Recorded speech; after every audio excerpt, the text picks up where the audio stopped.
crave addiction type behavior is squashed. It wasn't squashed with the Ozempic.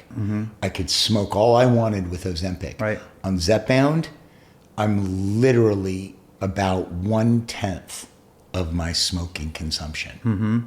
Because there's receptors. And I'm not enjoying it. I'm doing it as habit and holding on. I am not enjoying it.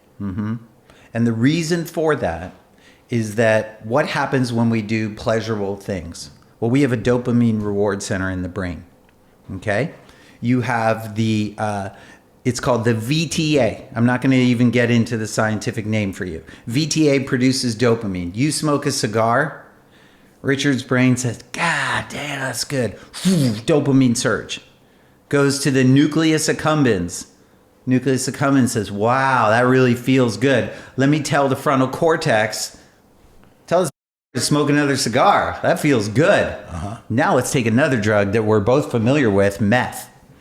Okay. So meth will take that dopamine amplification and crank it up 10 times that of even cocaine. Right.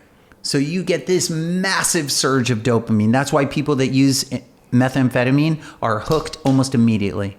Because there's nowhere else. There's no other substance that is going to give that poof of dopamine. So now along comes the dopamine traffic cop, which is semaglutide, tirzepatide. They come along and they squash. I'm not going to get scientific here. They kind of squash and temper that dopamine response. Okay. So you don't get that surge. And they also do a reset in the brain. So where if a meth addict, their brain is flooded, rewired, and to get to a place where if we looked at brain imaging to say that their signaling was the same as a non-user, that is going to take an awful long time. And for these drugs, tirzepatide in particular, we see a resetting of the dopamine system in a much more timely fashion.